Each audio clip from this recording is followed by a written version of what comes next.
6 minutes after the hour of 6 a.m., it is Wednesday, March 20th, the first day of spring 2019, 26 degrees outside. Shane Mataman on the line with me from Vancouver, British Columbia.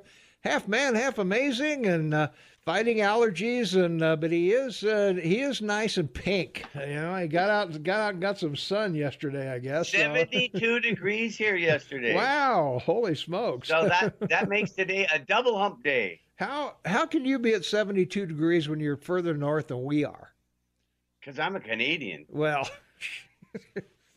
I think you're fooling us with metric temps. I don't know.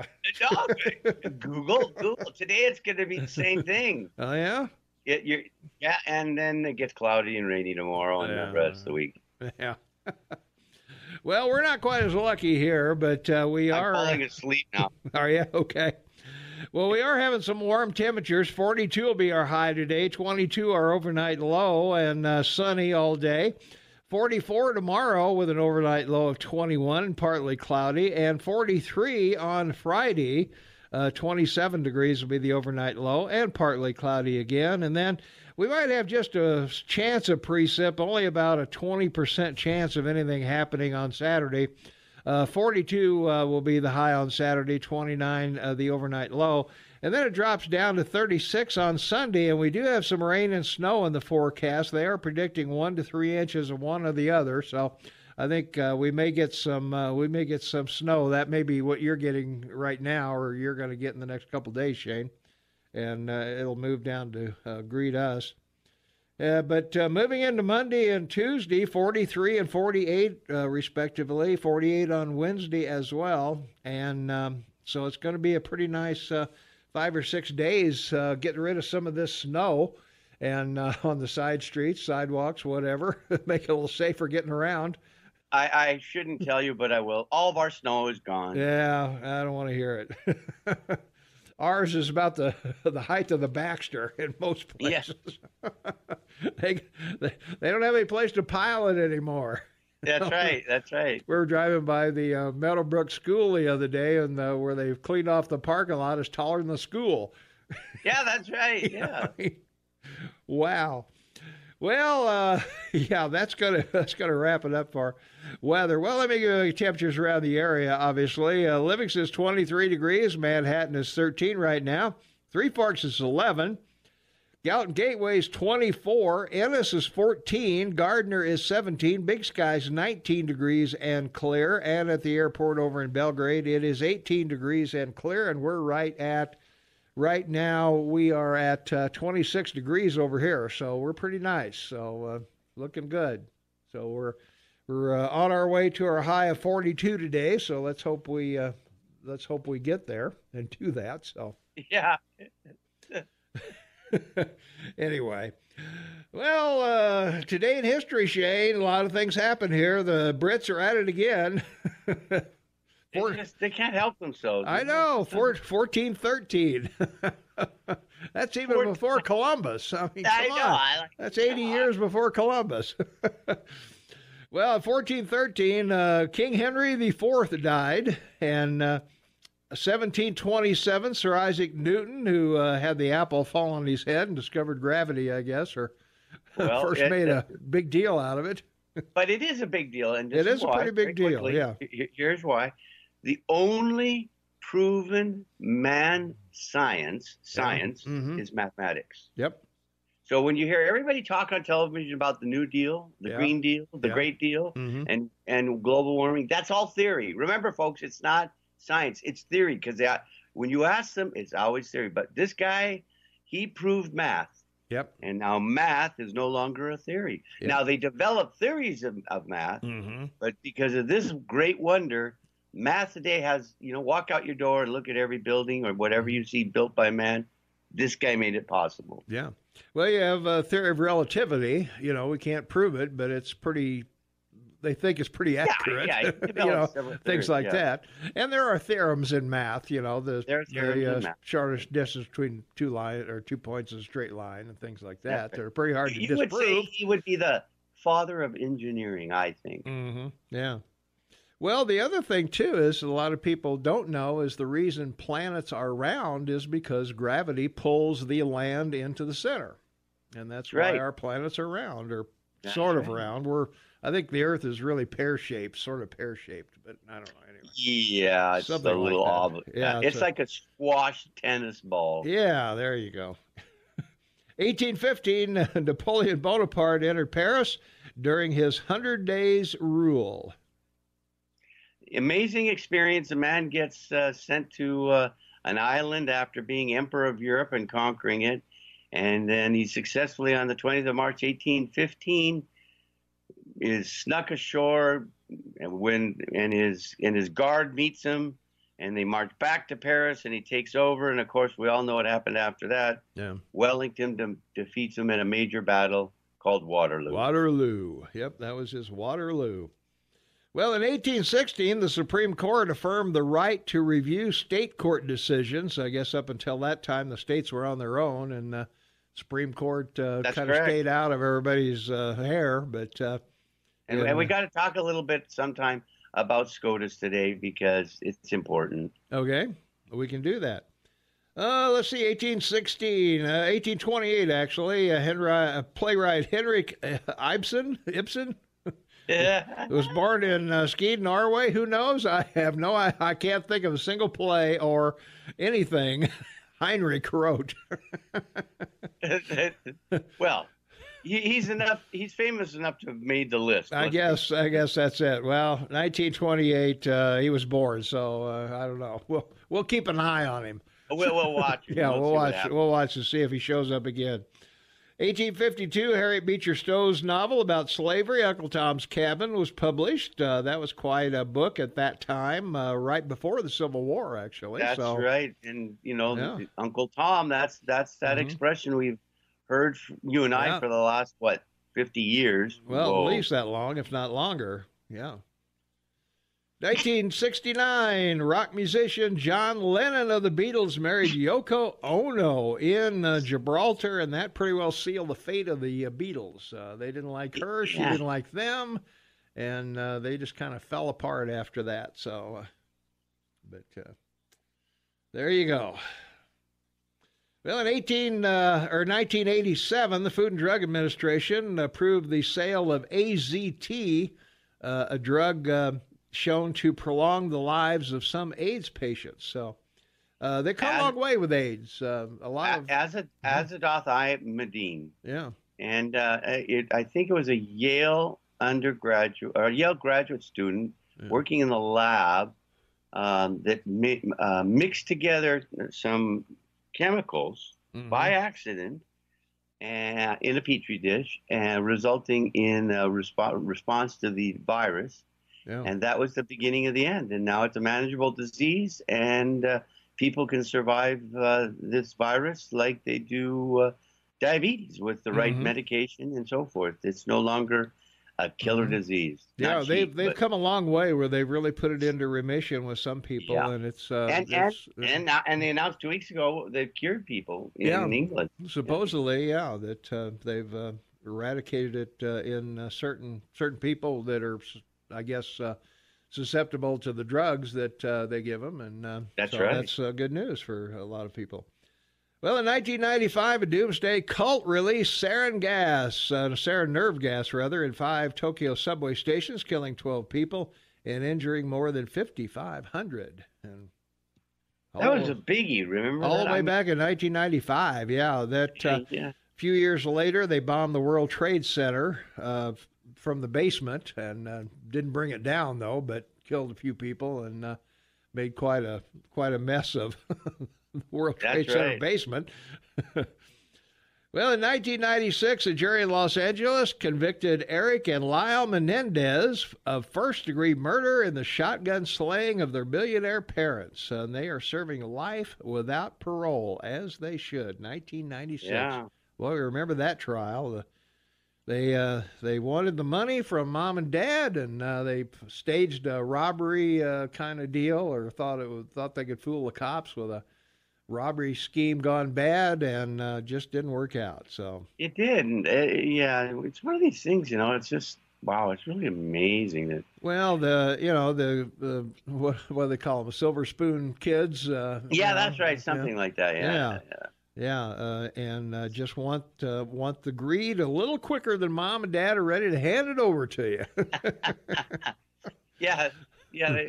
They're trust babies. They couldn't wait their turn. Yeah, I was going to say, I can't wait for that trust here. We'll just stage this deal here, this robbery gone bad, and we'll get the money. Yeah, exactly. Yeah. 1997, the Liggett Group settled 22 state lawsuits by admitting the industry marketed cigarettes to teenagers and agreeing to warn on every pack that smoking was addictive and cancer-causing and everything else. So. And over 110 million they paid in this tobacco settlement, cash. Yeah. Which led to additional lawsuits and over $1 billion being paid ultimately. So that was one of those big. That was I guess you could say that was the precedent for, I went out of my head. When a group of people sue. Oh, it's a class action. Yeah, that's there you go. Thank you. Yeah. Anyway, that was one of the big it was the first big class action suit that was successful. Yeah. That's right. Yep.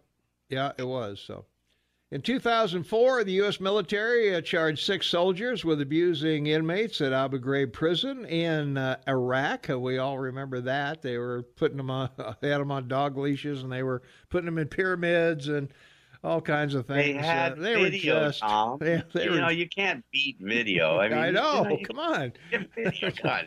21st century, baby. I don't know. They were pretty stupid, I guess. By the way, I want you to know I found the audio. That we have. Oh, yeah? You asked me to find. Yeah. Okay. All right. Well, we'll take a break and we'll chat about that.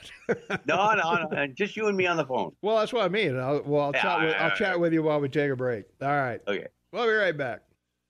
19 minutes after the hour, it is Wednesday, March 20th, 2019. The temperature is 26 degrees outside, and it's a beautiful day, and we're looking for 42 degrees today, and 40s all this week. So maybe we can get rid of some of this snow, and we'll see how that works out. So we'll see what's going on. I cut Shane off of his phone, so we were talking off the air. But at any rate, we are back. And I'd be back, my friend. You'll be back. I'm back. You're back. He's back. I responded to the demand of come back, Shane. Yes, you did. Come back, Shane. Well, guess what, Shane? We are plagued with potholes with this weather we've been having. I mean, driving around Bozeman, I don't know. I almost went into a pothole, but there was already a car in it. So I just had to try. That's good. I like that. I just drove across the roof of it. Luckily, I didn't have a sunroof. It's a funny thing. Two things. First of all, the worst thing for asphalt is rain. Oh, yeah. Or moisture. Yeah. And folks, the reason is it's like a sedimentary rock, sandstone. So when the rain or the snow gets on it and freezes, that's what cracks it up. I mean, I know you all know this, but it's one of those things that we talk about that's so odd. It's like the transmission lines for power. 50% of the power that's produced, by the time it reaches you, 50% is gone. It's dissipated, into the atmosphere. So it's one of these things you wonder about government. Like maybe it would be cheaper to cement everything. I don't know if we can afford it, but there you go.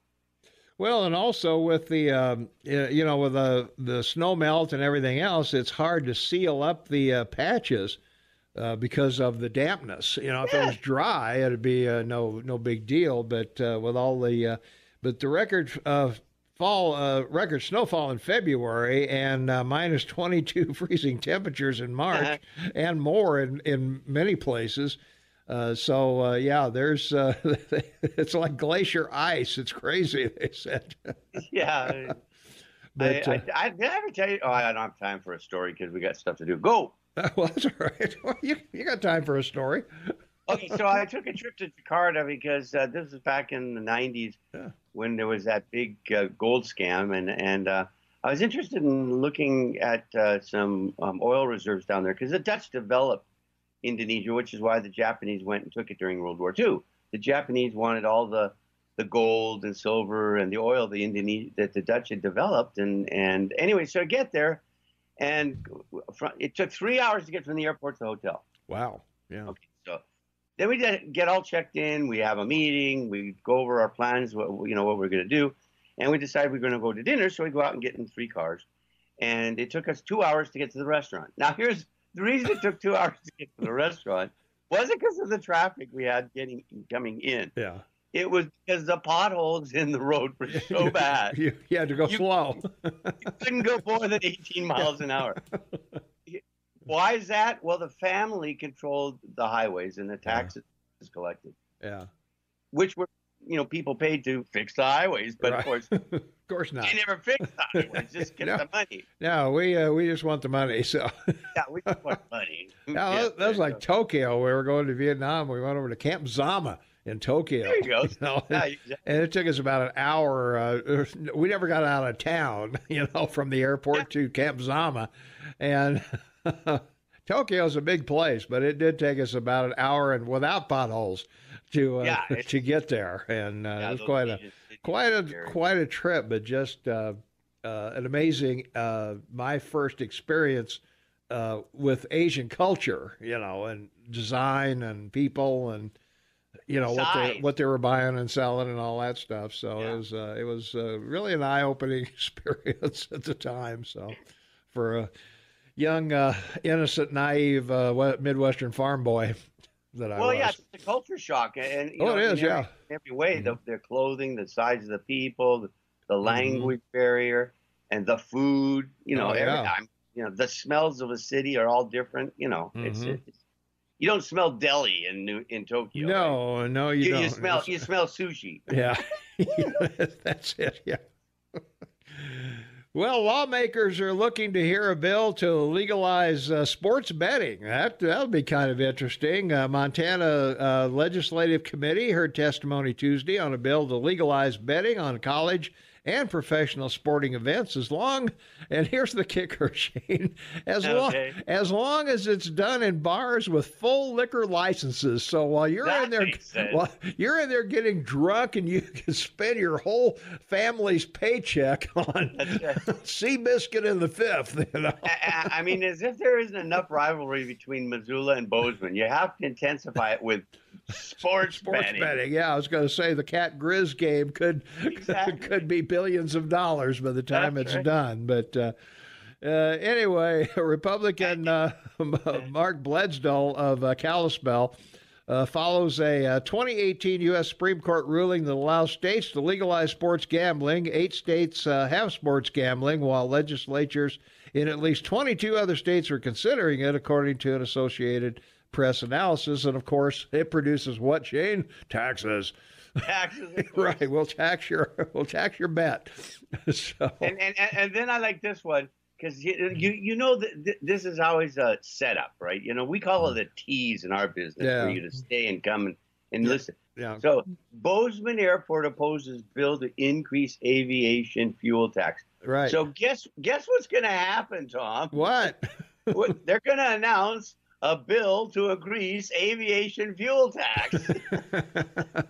Well, that's reading between the lines. That's what it sounds like, doesn't it? Yeah. Yes, here comes your tax tease for the day. Another one. We're going to have let's see, what do we have to pay for so far? We got a high school. We got to pay for a Bozeman Safety Center. We've got to pay for the parks and recreation if they pass that in the ballot. We got to pay for another law and justice center.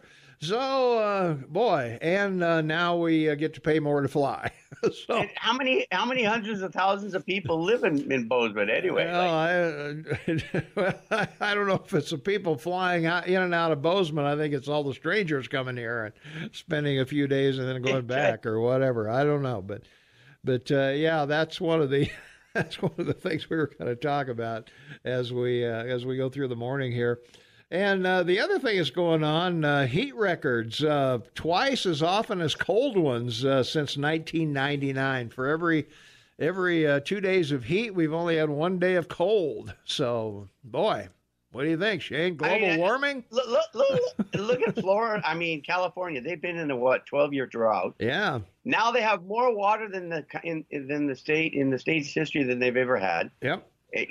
Every roadside grill and every lakefront property is seeing more water, and the dams are overflowing, and of course all the money they had that the legislatures provided for additional water savings, never used it. So the big bite in California is the government didn't do their job to just set up and prepare for water. But the important thing is no more dryness in California. Too bad. They won't have that to cry about. Well, the other thing with California is that a lot of that melting and everything, about half of it is going into the ocean without being claimed. That's the problem. They're too dumb to even get the water and hang on to it. That's right. The environmentalists complain about the forest burning and the weather and the flooding, and then they complain about not having enough water. I mean, my goodness gracious, it's a great group of people to listen to, isn't it? I guess. Well, since 1999, the ratio's been 2 warm records set or broken for every cold one. So in 16 of the last 20 years, there's been more daily high temperature records than low temperature records. And I would agree with that. I think it's pretty hard to get a cold temperature record. I mean, in California, they don't even have in anywhere. We're just talking about. I know everywhere, but yeah, in California, it's pretty hard to get a record low. Well, let's get the mountains, of course. Well, let's just point out that the record for Death Valley was set in 1935. So that's right. There you go. So there you go. Yeah, right. Exactly. All right, Shane, I'll be back with more after this. We got Montana State News and Fox News. We got what's her name? Babel? Or... Brooke Foster. We got no Brooke Foster today, so we'll be giving you the weather after the news. So hang in there. We'll be right back. It's 33 minutes after the hour. It is Wednesday, March 20th, 26 degrees outside, and Shane Montalban on the line with me from Vancouver, British Columbia. Half man, half amazing. Tom Eagleoff, your morning mayor in the house, and you're on the KMMS morning soapbox with Tom and, of course, Shane. Junkyard dog. Yeah, that's why we call it Tom and Shane, because there's 2 of us. Well, we try to cover it all and get it done with real news, buddy. That's right, real news. Let's hope and so. Some interesting facts for the people to enjoy, because it's nice to learn something every day. That's for sure. Well, the logging deal just won't go away, Shane. The 443 Limestone West back in the news again. The timber company protests the logging deferral, saying that they're going to provide services that the 25-year Gallatin Front won't, like thinning the trees and building roads into the area that people can use to recreate and whatever. So anyway, they filed a suit and compared the straight dollar value of bids for a timber sale and a conservative license, because the timber sale would have come with new roads, tree planting, and weed and pest control, making a timber harvest bid worth more dollar for dollar. So, and I would say they have a case there that leaving it just to nature, you're inviting a fire in most cases. Of course you are. In most cases. Yeah. Oh, and props up to the mayor and the Righteous Eagle Man. Yes. Over 5,000 online votes for high school names. I mean, ooh. It's you. You drove this baby. Look at how popular you are. They're coming out of the fields. You think so? They're calling. They're going online because of the great Righteous Eagle Man. You think so? Absolutely. Absolutely. Well, we did kind of promote the Travis Atkins for the idea for the high school, and I don't know how many of the 5,000 are that, but I think that would be a good name for the high school.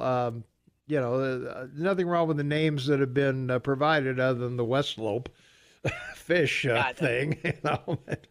I don't think that went down the river. I was going to say, well, they that's why we had a second referendum, and it ends today. If you want to get in on the naming, it ends today. I think at 5:00. You can go to BSD7 Bozeman School District 7.org and pan down the page, and you'll see high school name, mascot colors, whatever. Click on that, and you can put your entry in for if you want it to be Travis Atkins High School or something else, Spanish Peaks, Storm Castle, some of the other names, Gallatin West, I don't know. There's all kinds of... And you and I have to put this at the top of our list of public service announcements. Yep. Well, I think number one. There you go. Yep. No, I think I would like to see it named after, a figure here that, gave back to the community, graduated from the high school, gave his life, got the Medal of Honor. So, I think that's a school that people could take pride in, both hopefully the students and the community. So yes, exactly. I would like to I would like to see that name come to the top, but whether it will or not, it ain't up to me. So there you are. You put it out there, Mayor. We did. We did put it out there. That's for sure. So, yep. We wish whatever name that is, regardless of the name, we're still going to be taxed for it. So there you go. Yeah, so it doesn't really matter. So, all right. Well, the Gallatin History Museum closes. They're going to inspect their roof. They're going to check that roof out. They don't want that roof caving in on all the artifacts of the last 200 years here. So yeah, they're going to make sure that Liver Eating Slim, his holster's still okay. Yes, there you go. Saddle up. Let's get it done. Yeah, well, they're going to go up and inspect the roof this week. So if you're planning on going to the History Museum, you may want to go to the Rockies instead for this week anyway. But it set out they hadn't experienced any leaks or damage, but they want to make sure that everybody's safe, and particularly a public place like that. And in view of some of the other roofs that have, fallen to it. Two at MSU, one at Bogart Park, the skating rink. Whether it caught on fire at one time, part of it, and I don't know whether the burned part collapsed or whether it was some other part of the roof over there. But again, I don't believe there's anybody injured there. So we've been pretty lucky with these cave-ins that they've all been middle of the night things, and because that fitness center, man, that could have been full of students and people, and that thing caved in, and holy smokes, man, that would have been a major disaster for our community. So we're glad that didn't happen. And we should remind people to add to their spring cleaning list, that to-do list. Right, yeah.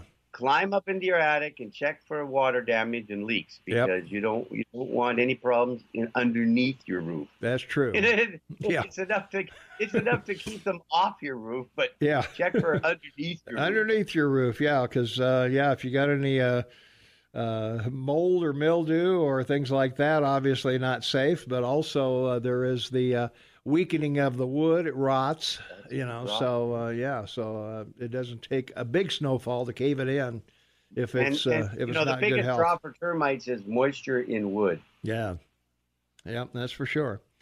Well, as we talked about earlier, the Bozeman Airport opposes a bill to increase the aviation tax. The staff worry a bill that would increase the aviation fuel tax could adversely affect air service in Montana, and House Bill 661, which the House Transportation Committee will consider on Wednesday, would raise the aviation fuel tax by 10 cents and eliminate the 2-cent tax refund that airlines receive. That would effectively requiring them to pay 12 cents a gallon more than they do now. So 12 cents a gallon doesn't sound like a whole lot until it's charged to you.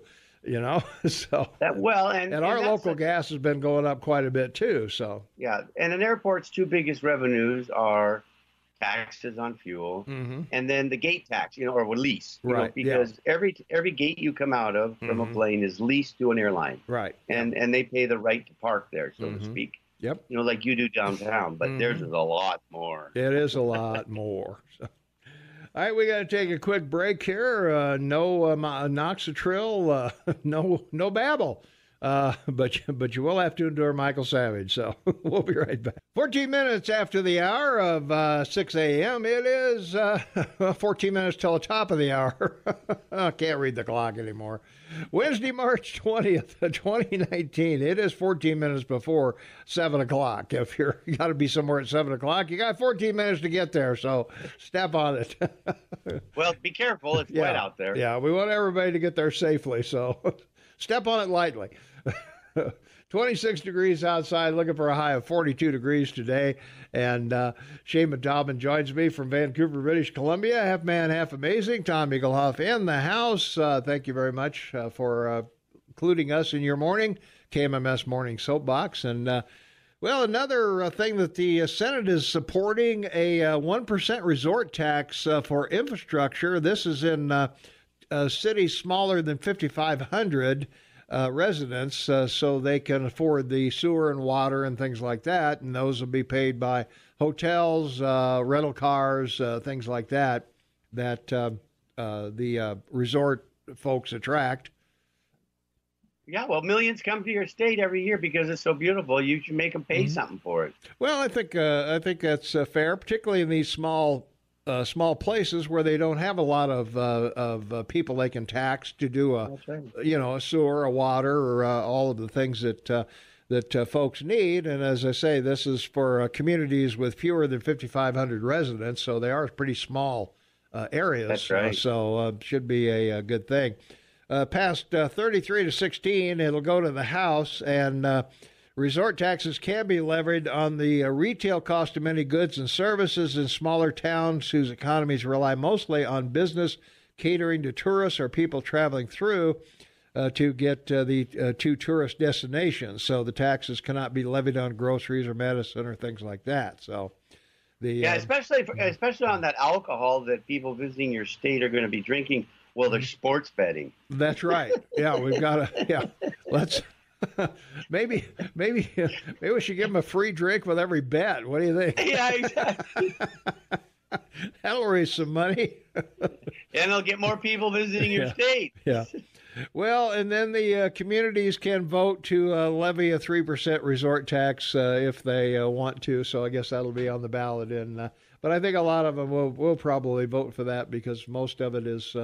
Or at least a lot of it is done by the out-of-staters or whatever. But well, if they're going to do it on goods and services, though, it could affect the local economy. So, got to be careful what you wish for.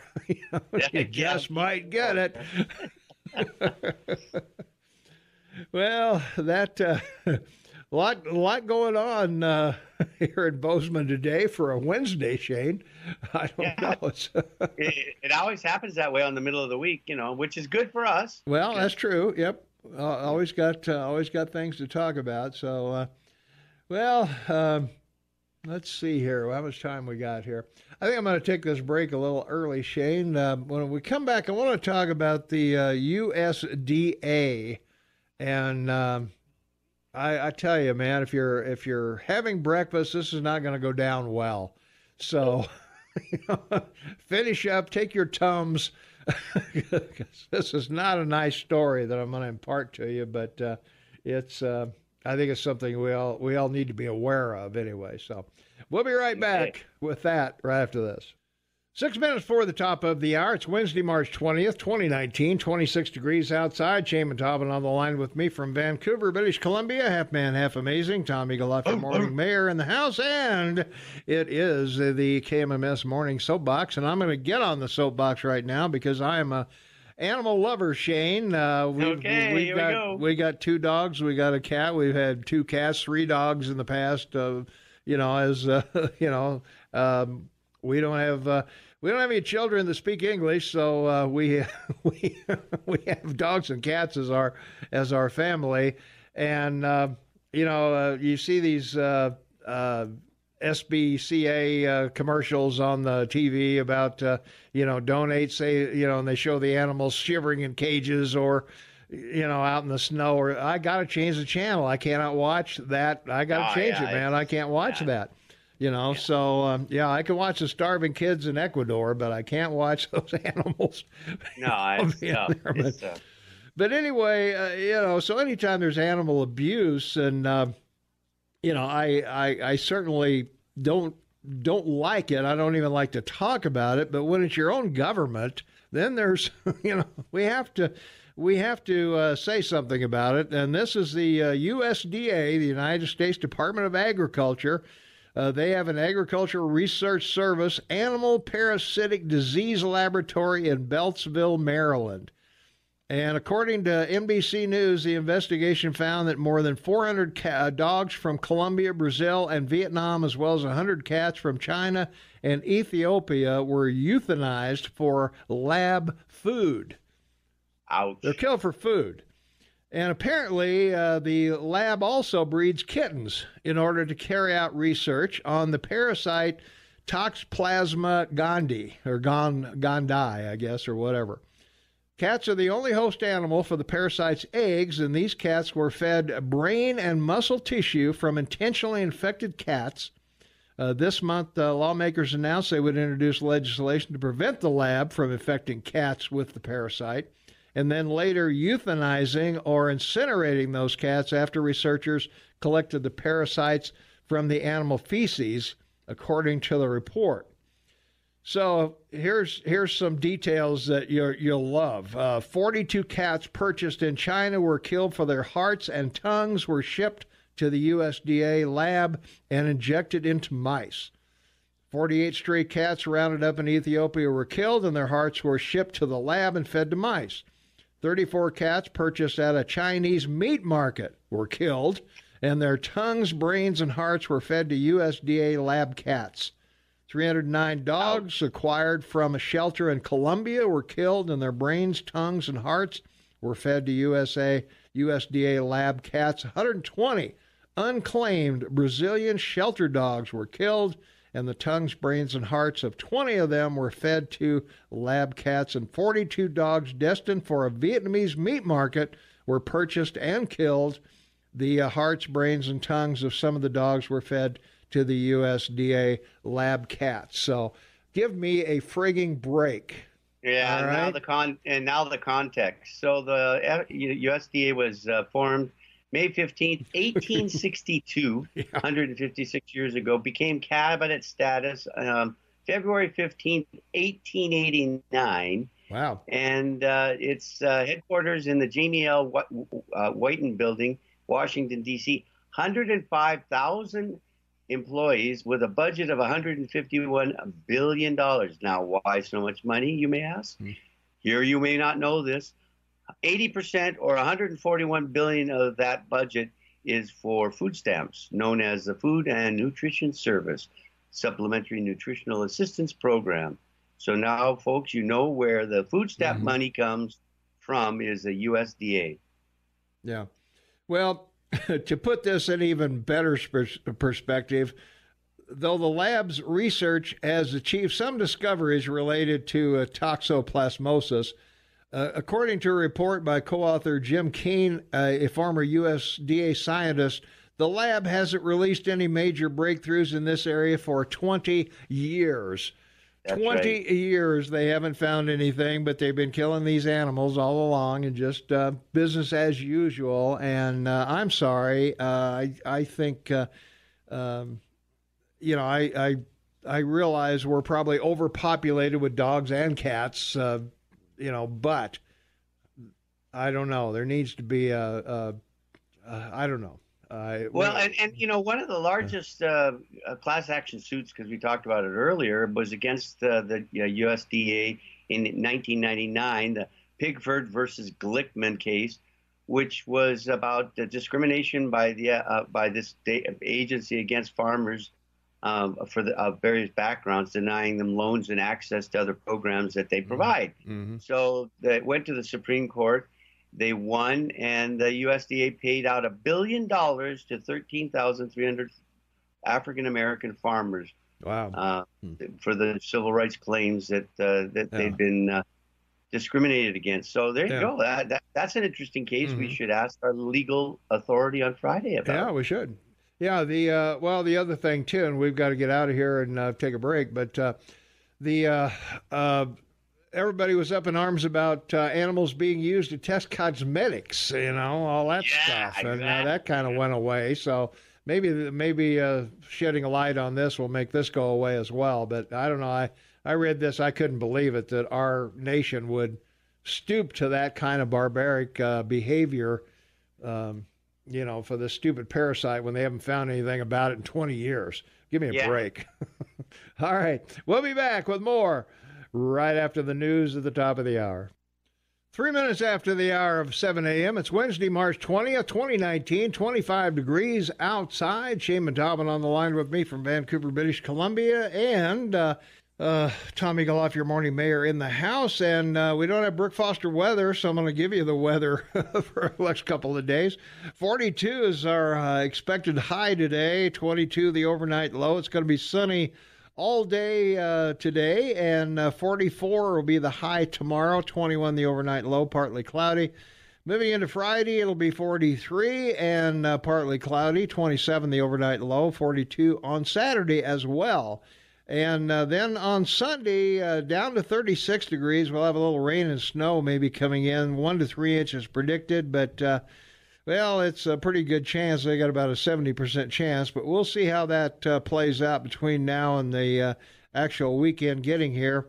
And we're going to see a high of, the highest will be 48 on Tuesday and mostly cloudy on that day. So we've got a string of 40-degree days here, except for Sunday, that will get rid of some of this snow. And around the areas right now, Livingston is 23, Manhattan is 13, Three Forks is 11.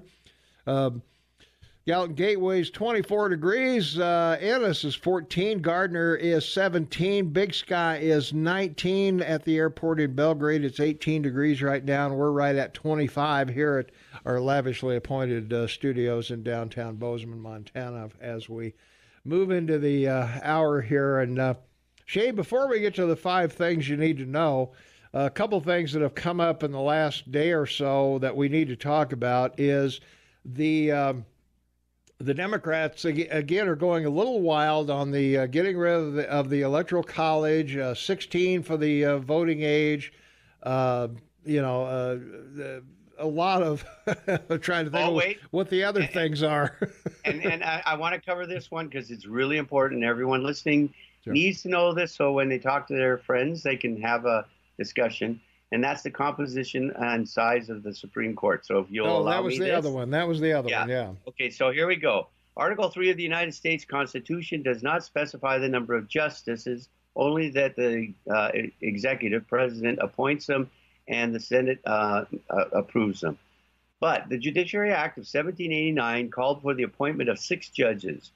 In 1801 Act would reduced the size of the court to 5 members because there were so many tied decisions upon its next vacancy. And 1802 Act promptly negated the 1801 Act, legally restoring the court size to 6 members before any such vacancies occurred. So Congress added justices to the court to correspond with the growing number of judicial circuits in your country as our territories became states, 7 in 1807, 9 in 1837, and 10 in 1863.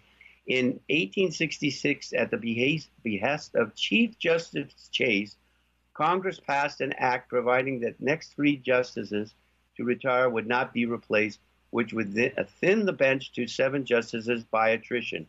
Consequently, in 1866 and a second act in 1867. In 1869, however, the Circuit Judge Act returned the number of justices to 9, where it has since remained. FDR attempted to expand the court in 1837, but his proposal was shot down, and because he also wanted to have incumbent judges retire at the age of 70 years and 6 months. So there you go, folks. That's the history. It can be done.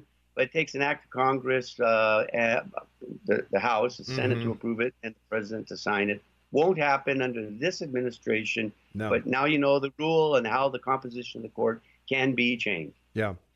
Well, and also, too, the Electoral College is in the Constitution, so it would take an act of Congress to change it. However, states are voting. Colorado, well, there's 12 states, I guess, in total that have voted that they are going to award all of their electoral votes to the winner, the vote winner of the election, regardless of what happened in their own state. But how it works now anyway. It's redundant, right? Well, no. If Hillary got the most votes, then those 12 states would all go to Hillary. I know, but that would be it's not that. These acts are unconstitutional, and they will get to the Supreme Court and be found unconstitutional because it's predicated in the Constitution. Well, but you've got states like Maine and Nebraska that split their votes.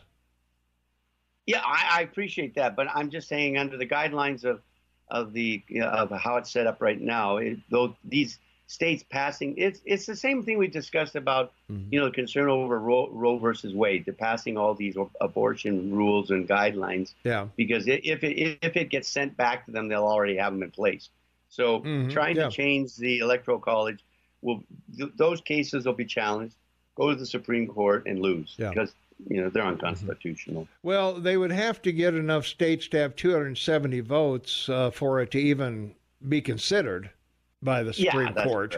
So they've got 12 states now of I don't know, close to 90 or something like that. I forget. Yeah, they'll never get there. They're the usual suspects. All the East Coast, all the East Coast. Illinois is one. California obviously is one, and so it's all the usual suspects. All the Democratic states are signing on to it. Colorado's, on it. In fact, I think they were the one that probably started that movement.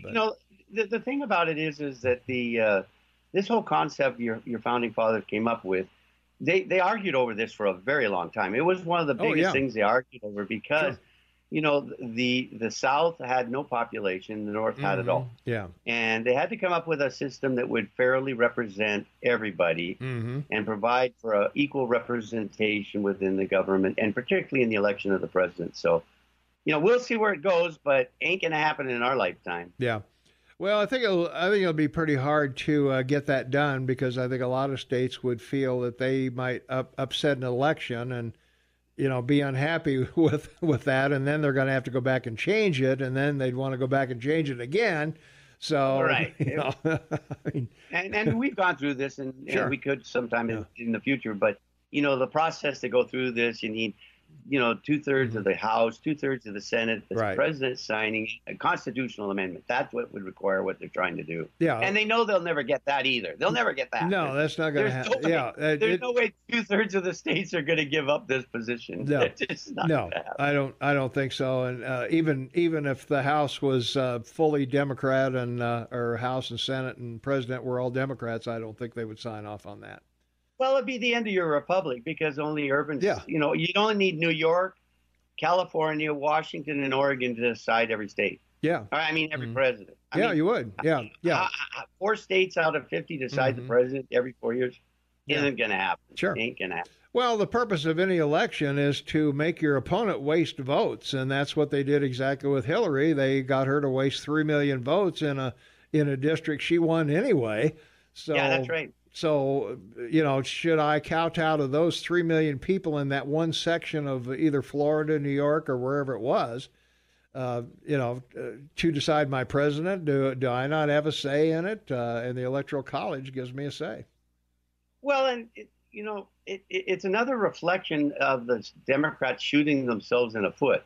I mean, all the stuff that they're dealing with, Tom, this is overwhelming. I mean, I can't wait for the debates. It's going to be a circus. It's going to be just incredible. Yeah. Well, let's go see how many people abandon some of these things that sound really good to their base right now, because every college kid, yeah, get rid of the Electoral College. Hillary should be president, and yeah, let's get, yeah, I want to vote at 16. I want climate change and then free tuition and all this stuff by the time I get to college. And you got Uncle Bernie proposing all this, and Grandpa Biden is going to announce tomorrow or today that he's going to run. Yeah, and I told you, if he gets up during the debate and calls them all out and say, you people are way out of control. Yeah, I'm the only guy that can make this right, and we're not doing the Green Deal, and we're not going to, change the, Electoral College, and we're not going to change the Constitution and 16 voting and all that. Yeah.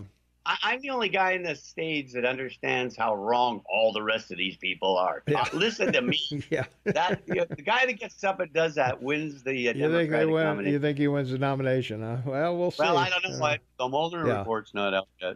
Well, I don't think he's worried about that.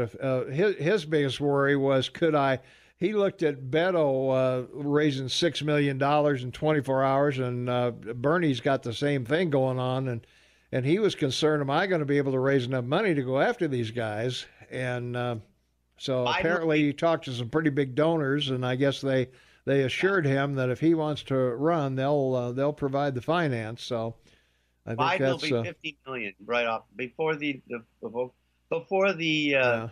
debates. $50 million easy. Yeah. Well, just remember. Who was the big money winner for the Republicans in 2016? Jeb Bush. How much did that guy raise to lose? I mean, $100 billion. He was $100 billion. I know, he was barely on the stage. I mean, he was way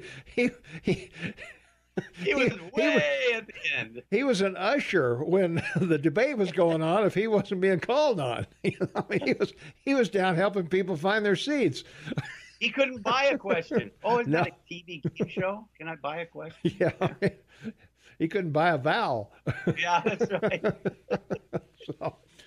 Or call a friend. Well, that just goes to show you, that money doesn't always turn elections. Just because you got a lot of people behind you and big bucks, you still got to attract yourself to the American people. It's not just money that does that. Yeah, Beto proved that in Texas with $80 million. Well, yeah. Well, and Beto almost raised enough to, unseat Cruz, and came pretty close to doing it. And I remember Rahm Emanuel of mayor of Chicago saying, "Since when do we nominate losers?" But he didn't lose by that much. Come on, give him a break. Well, we'll see how it goes, but I think a lot of this will be put to rest because this is a 1972 all over again. McGovern and McGovern, Reagan, yeah, or Nixon, McGovern and Nixon. You're right, yeah, but McGovern, man, talk about getting cooked. But in our lifetime, the amazing thing is that the two presidents that have won the most overwhelming elections were Nixon and Reagan. Yeah. Against Mondale and against McGovern, yeah. The M's. There you go, folks. Now that's an education driving the work, right? That's right. Yeah. Look for if you got anybody in the running with an M in their name, they're toast. They say the Irish ticket would be Biden and Beto, right? The two Irish. Yeah. That. I don't know. That could fly. You'd pick up the youth, you'd pick up the old folks, and you'd pick up the centrists, and Well, if you win Texas, because I think a lot of people are going to be surprised with this potential of this election, but I still see Trump just smashing it. That's my call now. Yeah. I think I think he takes at least 35 states, at least.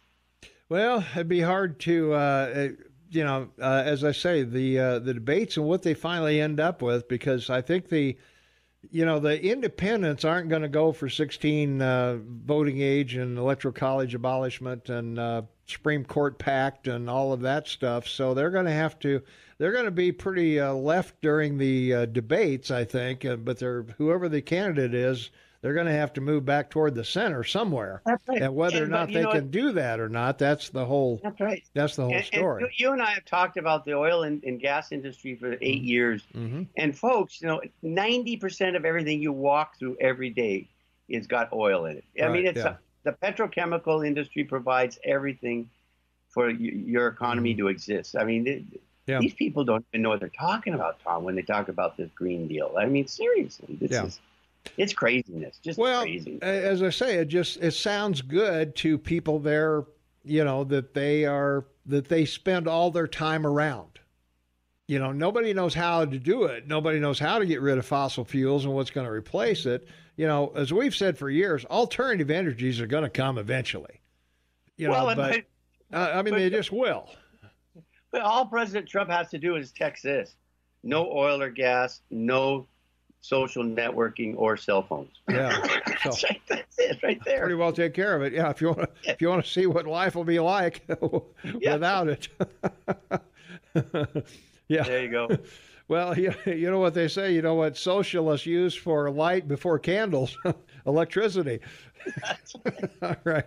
We'll be back. We got to take a quick break right after this. Hang on. 22 minutes after the hour of 7 a.m. It's Wednesday, March 20th, 2019. Tommy Galoff, your morning mayor. Welcome to the KMMS Morning Soapbox with Tom and Shane. And Shane Montalban on the line with me from Vancouver, British Columbia. Half man, half amazing. And we've been talking about a little bit of everything, I guess. Yeah, that's right. We haven't got to the 5 things yet, but we need to do that, I guess. Okay. All right, 5 things you need to know, of course. The first one, of course, is that Disney and 20th Century Fox are getting together, $71.3 billion. We covered this well. We called it out we did, 2 years ago. We were the first talking about it before it even hit the big news. And wow, the Murdoch family now is the largest shareholder of Disney. What a coup that is! Yeah. And they still have the Fox TV network that old man Murdoch created before he bought 21st Century Fox. So there you go. It's really a huge. Yeah, big day for him, for Rupert anyway. Big payday. Well, that's right, and they're ahead of everybody on the streaming. We've covered that first, and how that's going to affect the TV networks and everything in the next 2 years. Mm-hmm. That's going to change that. I mean, if you're a cable company, you're a buggy whip manufacturer. Yeah, you are looking at the scenery's not going to change for you. That's right. You're going to be at the end. Apple is going to introduce streaming and Apple TV and everything too as well, Shane. And I'm wondering, are they too late to the party? Does Netflix have Hulu and some of these others have this wrapped up, or is there room? Is there room for? So. Well, you have cable, don't you? Oh yeah. Now, don't you have to buy a package? We buy the minimum package because we have Roku, so we get we buy Showtime separately. We buy Prime, Amazon separately. We just got there 2 years ago, because we were being charged massive amounts of money for packages and not being able to pick individual channels. Yeah. But we have to pay a minimum for a small package, like $60. Yeah, and then you pay $5 to $10 for everything else like that. But the problem is that market cable companies right now should get rid of packages and just sell individual channels to people, because that's where it's going. And all you're going to need is Wi-Fi, and everyone's going to go to Wi-Fi and stream, and they're out in the cold. Yeah. Yeah, going to get whatever they can. Yeah, you can. With our Roku, we can. If we want to sign up for the golf channel, we can, or the tennis channel, or the the bamboo channel. Prime. Yeah, Amazon is Prime, right? So you get a bunch of movies and music and stuff with it. There you go. So not too bad. But yeah, I think the cassette got rid of the 8-track and the CD got rid of the cassette. Right. So, and now streaming's getting rid of the CD. So you just stream your stuff off of wherever you find it and go on from there. So. But, well, the other news, Trump likes the executive of the FAA, Delta executive, as the Federal Aeronautics Administration, Federal Aviation Administration, I should say. Yeah, Steve Dixon, good guy. Yeah. This is a good guy. I mean, he saved that airline, and, he's one of the few executives that have taken over, not like the guys from Sears, but, that actually saved the airline from bankruptcy. And, folks, airlines are a major industry in your country for three reasons. A, manufacturing and the sale of planes, not only in the U.S., but worldwide. Yeah. Two, technology developments and the ability to manage people to literally transport millions of people a year in the air, which is safer than driving cars. And number three, the cash flow it generates in the system. Yeah. It's a massive amount of cash flow because, most airlines have never really ever been profitable. Yeah. But the cash flow they generate for banks and fees and everything. It's a major economic lift to your economy. Another one of these things, these people about the Green Deal, it's like the Democrats don't read anything you and I talk about. And it's like, where are these people's heads at? Yeah. Well, the other thing you should realize that we do have Delta here in Bozeman, and Delta does not own any 737 MAX 8 plane. They're they're about the only one that doesn't. United and Southwest, I think it's 40 planes.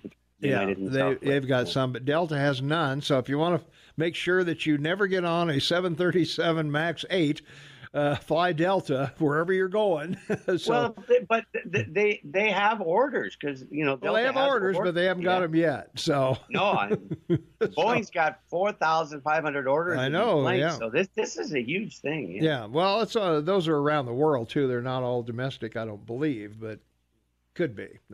But you and I have called that. The age of the pilot's over. It's all going to go to drones. Even these, $100 million, fighter jets they're building, 80% of that is the cost of that is for a pilot. Yeah. They already have drones landing and taking off on aircraft carriers. This whole industry is going to change. And again, we've called it here. The concern of this really isn't about the plane. Yeah. It's about making people feel comfortable at some point that the plane doesn't have a pilot. and how comfortable am I wouldn't I rather have Sully up there than that's right. than RoboCop? Exactly, the RoboCop. RoboPilot. Yeah, there you go. Or the blow-up pilot in Airplane? Yeah, the movie Airplane. Yeah, I don't think I want that. Blow-up doll. Yeah, I don't think I want that. All right, we got to duck out here, pay a couple bills, and let's see, Mike McCormick will be in here at 8 o'clock, so we'll be chatting with Mike about money and all that stuff, so stay tuned for that. And we still have a half hour to go. We'll finish up with the 5 things you need to know and some other things. We'll be right back. 26 minutes before the top of the hour. It's Wednesday, March 20th, 2019, 24 degrees outside right now. We're on our way to 42 degrees for a high today and mostly sunny all day long, so we'll get some melting maybe out of the weather. Shane Matobin on the line with me from Vancouver, British Columbia, 20% of nearly everything. So he's up there working hard. And Tom Migueloff, your morning mayor, and welcome to the KMMS Morning Soapbox. If you'd like to be a part of the big broadcast, 522-TALK is the number, 522-8255. You can also text us at 478-8298. Let's go to our text line. Shane, we've got a couple texts here. My phone will straighten up. Let's see. Yes, I agree, Tom, being an animal lover myself, but we are in a society that doesn't value human life, evident by our pro-abortion laws, and all it also reflects on all life. And I would agree with that. Talking about ads I hate, I can't stand that stupid Ethos life insurance ad. I'd like to stuff a sock in that giggling woman's mouth. I could not care less about what they're going to do later. I know. Yeah, that's another one that kind of bugs me, along with the Anderson windows with the dentist, the woman being the dentist. Jeez. Well, I don't pick them. I don't pick them, folks. I just sit here and run them. It reminds me of Beto O'Rourke in the dentist chair. Yeah, wow, right. There you go. Yeah, watch your teeth getting clean. Let's take a phone call. 522 Talk is the number. Caller, thanks for waiting. You are on the morning soapbox. What's up? Good morning. This is Charity. Charity, how are you? I'm doing Good morning, Charity. So I just wanted to chime in about the idea of 16-year-olds being able to vote. And because I am a history government teacher, I encounter 16-year-olds on a regular basis. And I would say the majority of them never watch the news. So they don't have any understanding of what's going on in the world, much less what's going on in our country. And they don't watch internet news or regular news or the weather even to know what it's going to snow outside, and they should wear snow boots the next day. Well, they're going to look to Taylor Swift, as to how to vote.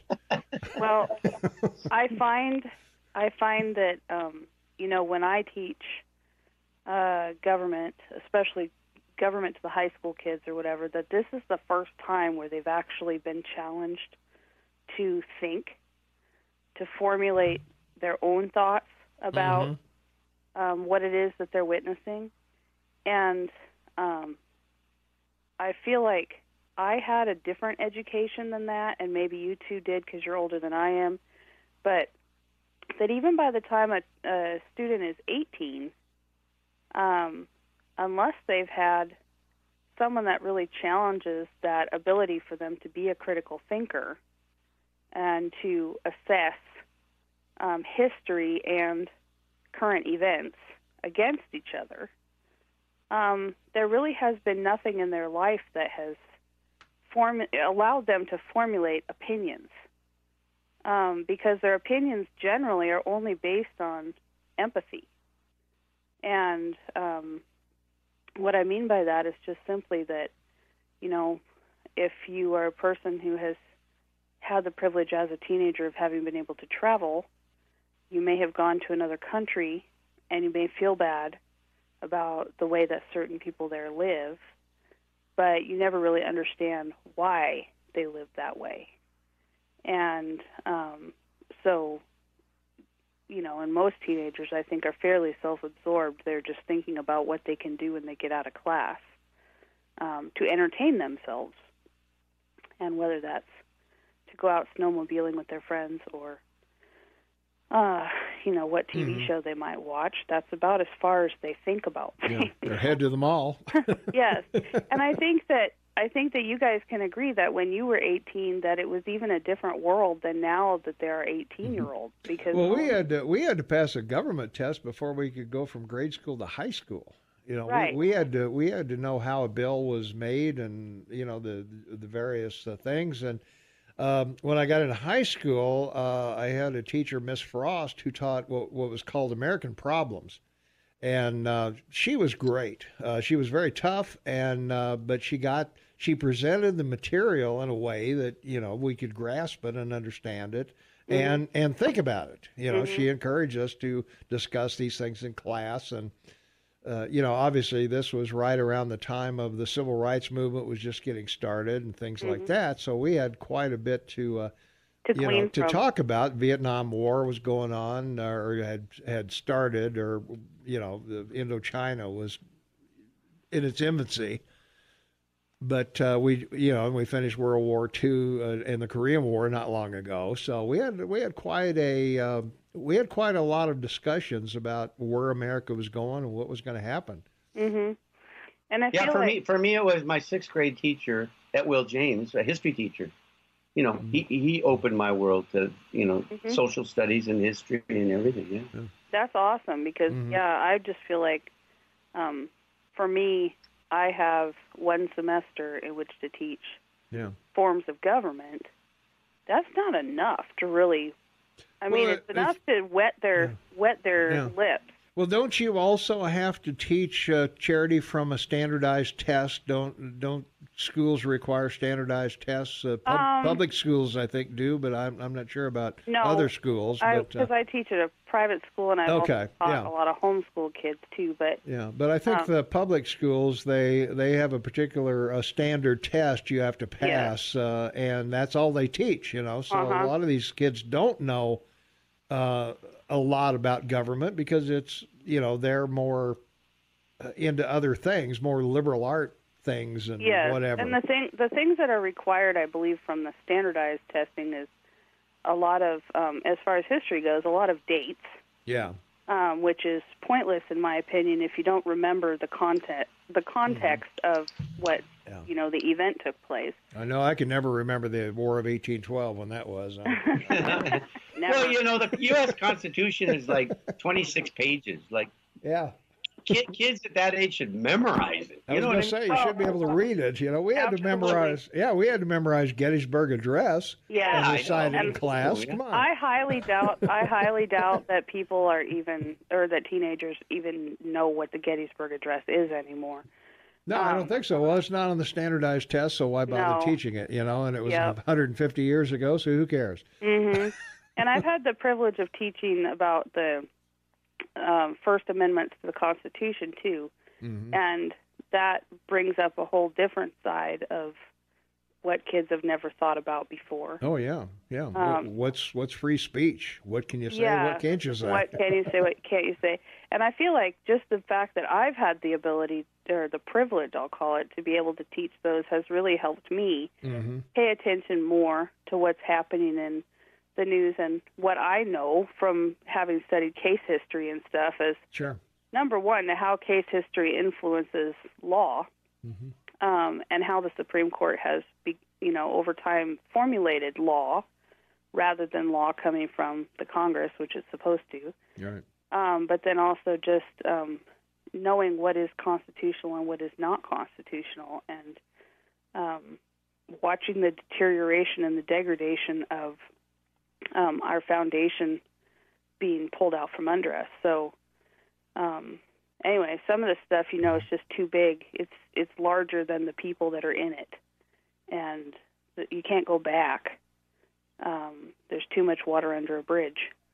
But anyway, this is my thoughts about 16-year-olds voting. Yeah. I mean, I understand the idea about taxation without representation, and I don't like it, but what are you supposed to do about it when Nancy Pelosi, I think, said yesterday that she wants to capture them while they're studying about this stuff?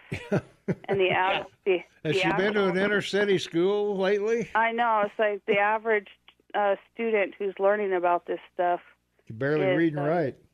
Well, they can barely read and write. They can't write an essay. They can't formulate proper sentences.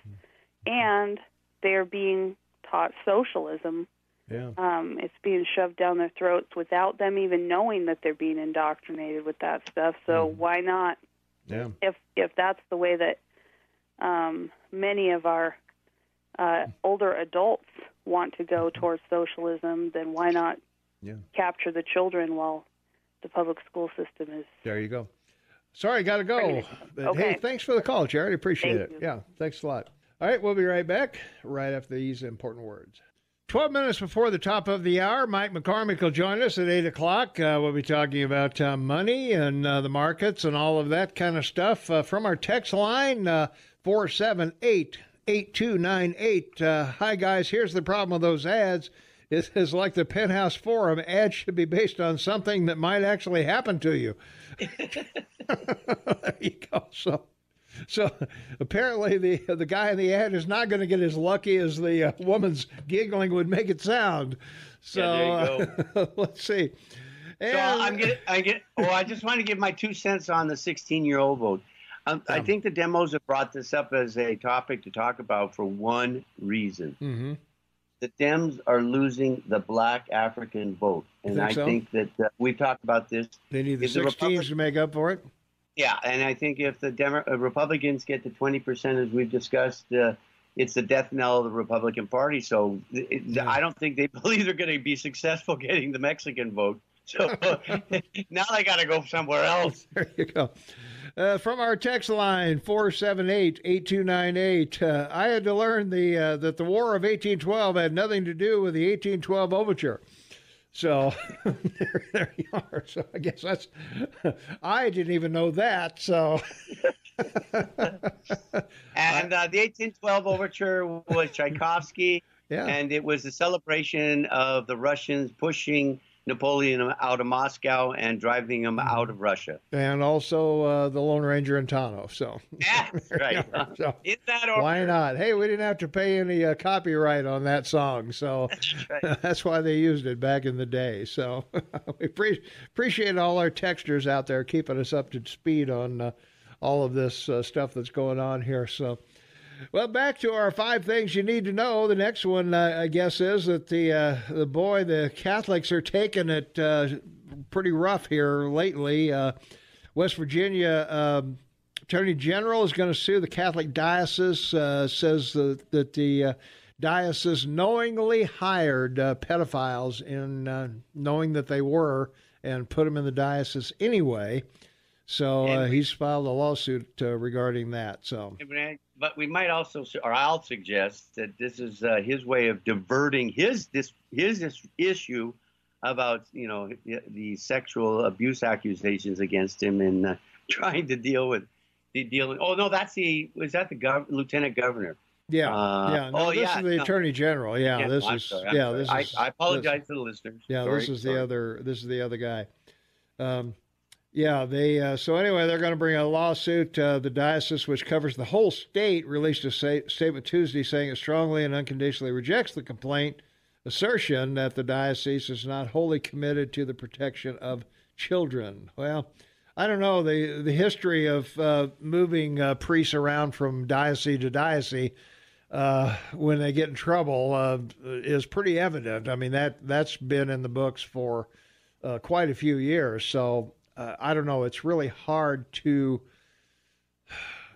It's really hard to put a lot of stock in them not knowing. Well, so, they should be doing individuals, right? I mean, they should be really charging individuals for this. Well, I would agree. I would think so. Yeah. I would think the guilty people should, for the sake of the people offended, that's right. They should certainly be have something going on there. So. All right, we got to take another quick break. We went a little long on the last one, so let's see. Nothing objectionable in this at all. Well, right. Okay. Well, the ethos is in there, but well, never mind. Here we go. We'll be back. 3 minutes before the top of the hour. It is Wednesday, March 20th, 2019. 24 degrees outside. Tom Eagleoff, your morning mayor. Welcome to the KMMS Morning Soapbox with Tom and Shane. Shane and Tom on the line with me from Vancouver, British Columbia. And we're at 70-some degrees up there. I hate him. Always have, always will. So from our text line regarding 16-year-old votes, 16-year-olds cannot vote because a ballot requires a signature and cursive is no longer taught in schools. So...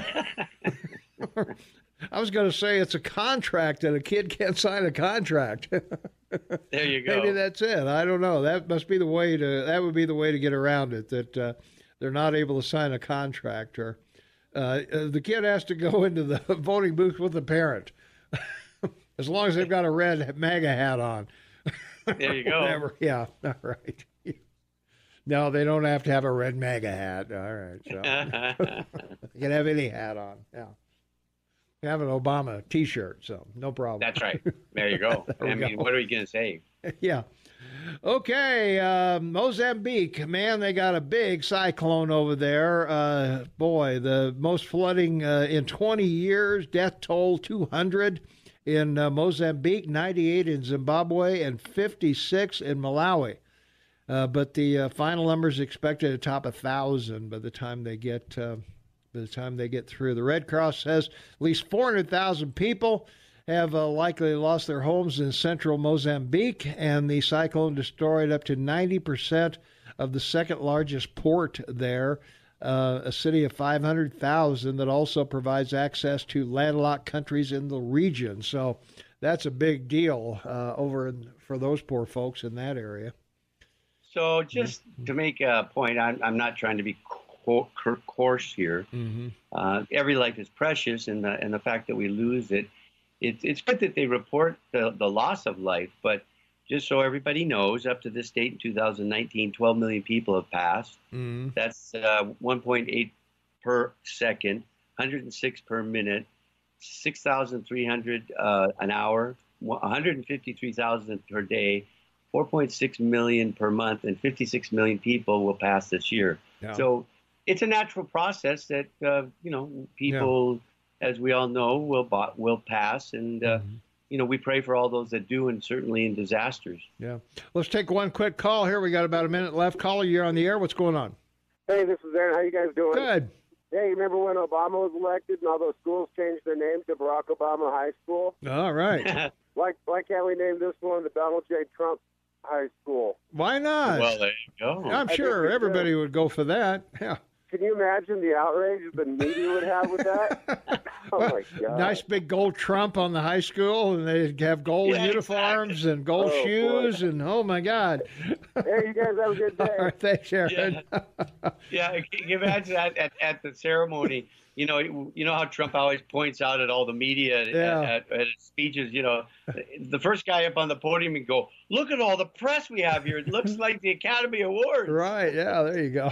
All right, we'll be right back with more and Mike McCormick at the top of the hour. 3 minutes after the hour of 8 o'clock, Wednesday, March 20th, 2019, 24 degrees outside. Tommy Galoff, your morning mayor, goofing up the board all morning long with the music and everything like that. Shane Matavin on the line with me from Vancouver, British Columbia, having a wonderful high old time today. We had a caller patiently waiting.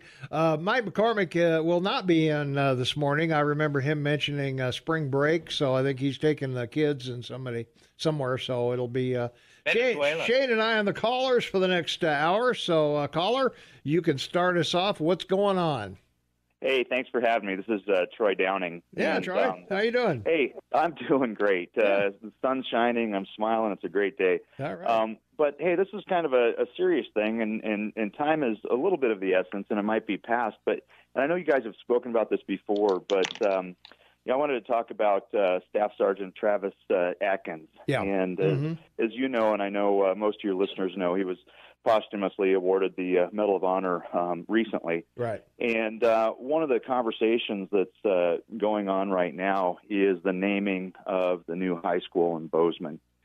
And I know there's been a lot of conversation about this, and I understand that the board has already met and chosen names, and they're waiting for a final vote. I know on their website right now they're asking for votes for the 5 names that they've suggested, which I believe are Gallatin, Stormcastle, Spanish Peaks, West and West Slope. Mm-hmm. And one of the issues, and I understand that they put a lot of time and effort and thought into this, but this is kind of extenuating circumstances with Staff Sergeant Atkins very recently being awarded the Medal of Honor. Mm-hmm. And I think I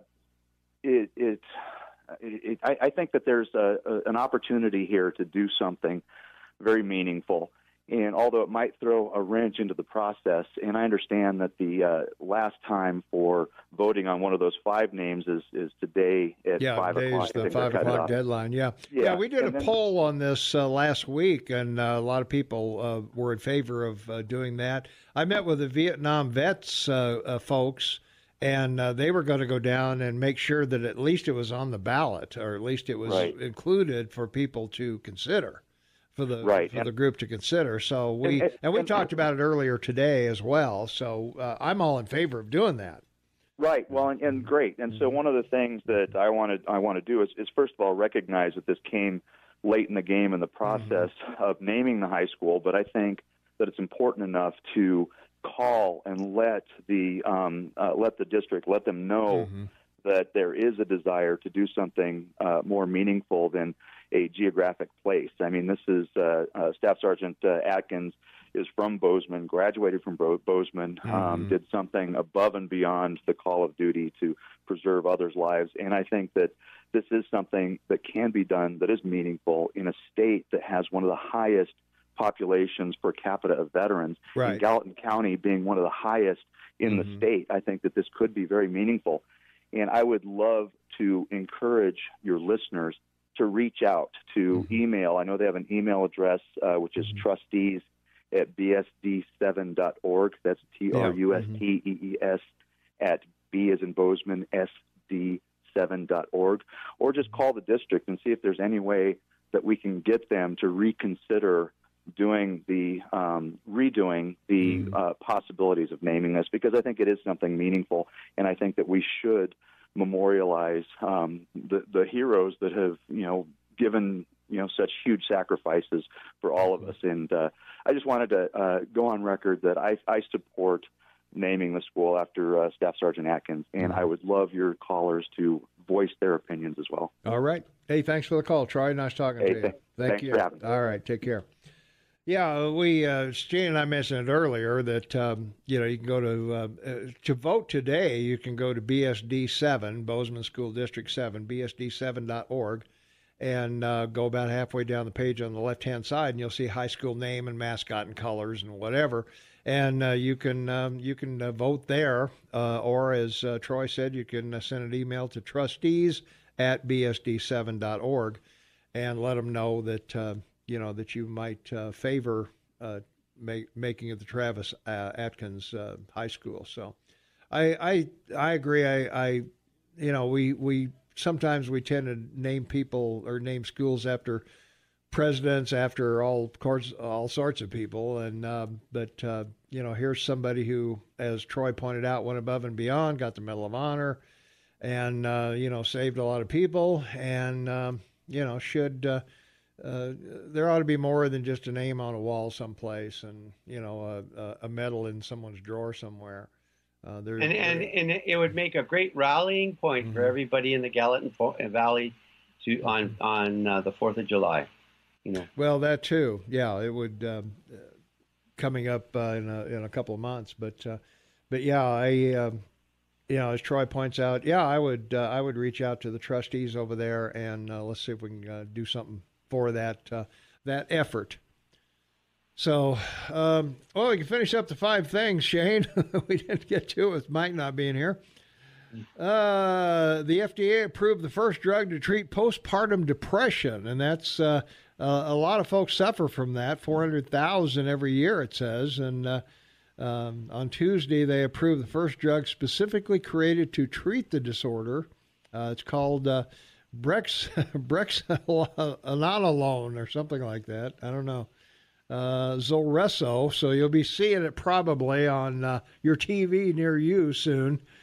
But make sure that you get some. It's delivered intravenously. The injection, the infusion takes 60 hours, and during a clinical trial, most participants showed improvement within 24 hours of receiving the drug, reporting they still felt the effects 30 days later. So seems like it might be the answer to some of these folks that suffer from that malady. So. Yes, it's another one of these efforts, by the drug industry to provide a solution to what they feel is a problem. And but remember that they put hundreds of millions of dollars into developing these drugs, and they tend to pick a problem out there that they can recoup their investment because there's so many people affected. True. That's the only sad or downside of the drug industry, is there's so many things that they don't try to solve because they don't feel there's enough people, to be able to buy the drug to pay them back to cover their costs. And, it's not easy to bring a drug to market. You got to have all kinds of tests and clinical trials and all kinds of hoops you got to jump through, and safety things and packaging and any number of things. It can. It can take a long time to get something to market, and it should. Yeah. Well, it should. Yeah. You know, you don't want thalidomide running around, you know, as it did back in the 60s. When we watch these ads on TV. Yeah, right. And you listen to the effects of it, you go, it sounds like the effects are worse than the cure, right? I know. Yeah. The side effects. Yeah. You'll, yeah, it's all kinds of things.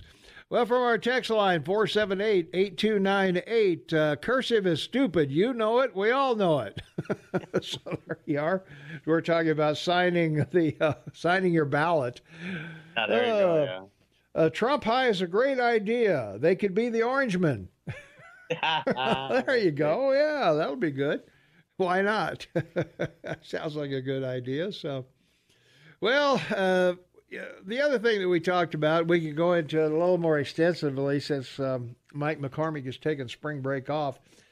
I wanted to go into a little bit more on the Electoral College, the 16 voting, and the Supreme Court, Shane. And I think those three things are being touted. As to whether Joe Biden is going to jump in on those or not, I don't know. He's been in Congress a long time.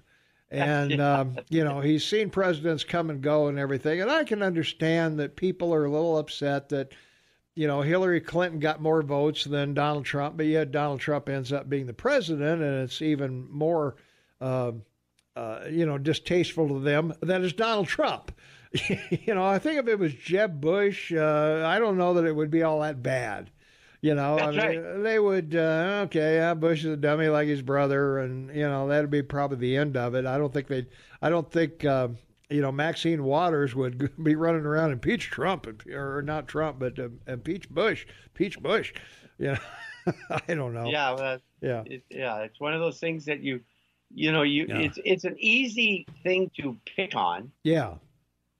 But, but it's not something that, and the terrible thing is that Democrats know that people don't know exactly what it is, and they don't know exactly how it works. Mm-hmm. So it's easy to pick it up and attack it, and, you know, as being misrepresentative.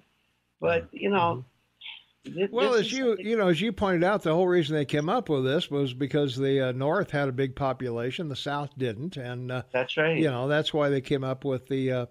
You know, you get 2 senators and the number of representatives, and that's how many electoral votes you get. So people in California do have an advantage. People in Texas, people in the more populous states, New York, do have an advantage in the Electoral College as well as the, Florida. You know, I mean, you could pick the population there, but as long as you got an electoral vote for each of your representatives and your senators, then that's right. I think you're fairly represented, and then whatever your state decides to do, those electorates go and vote for what the state said they wanted.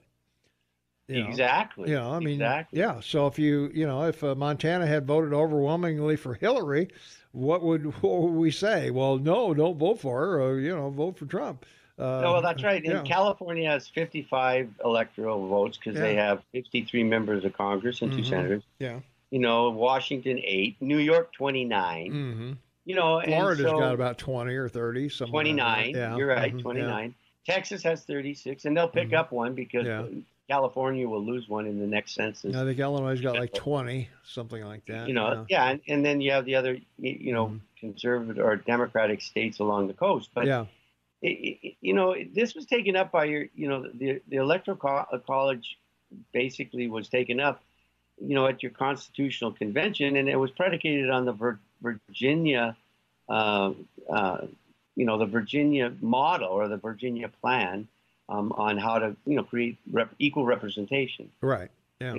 Because it's all about, the rule of the majority and the rights of the minority. Mm-hmm. And during the Constitution Convention, the reason they came up with this plan is they agreed to give, the legislative branch and executive branch to decide this, but, the judicial branch would protect the minorities. That was the whole consensus of the convention, in 1787. And so, it took them months to come to this conclusion, and it wasn't simple. Yeah. So, it's amazing that these guys were that brilliant to figure it out.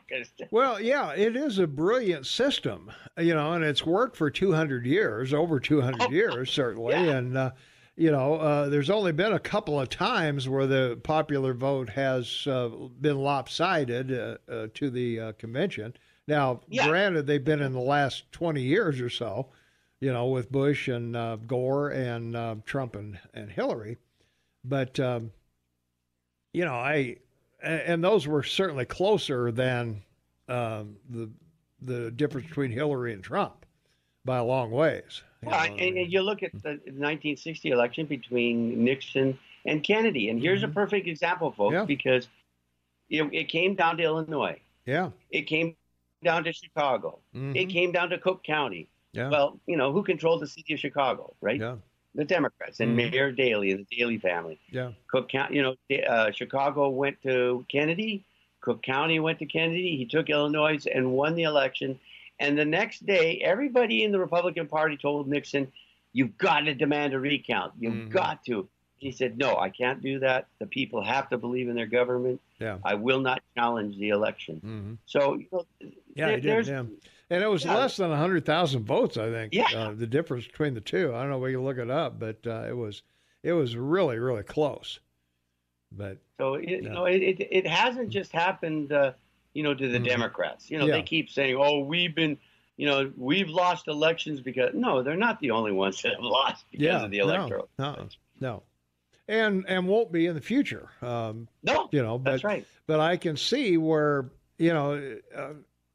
I don't want to paint a broad brush at everybody, but I keep thinking the 16-year-old vote would favor the Democrats. The Electoral College would favor the Democrats. The packing the Supreme Court would benefit the Democrats. Well, that's right.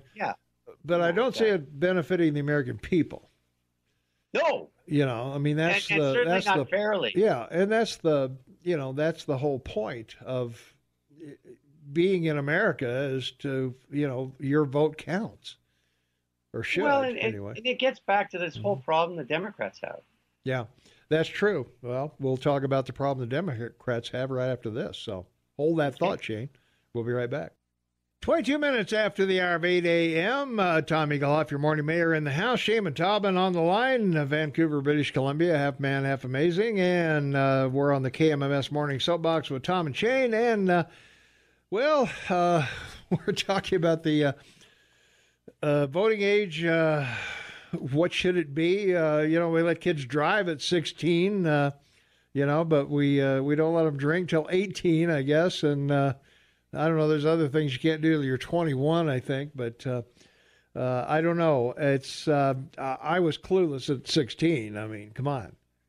The problem that you have too with this is that before you leave school at 18 and become a member of society as an adult, you're having all kinds of issues that you're trying to decide about as a person, and making choices and creating additional stress on someone who's developing their character and developing their mind.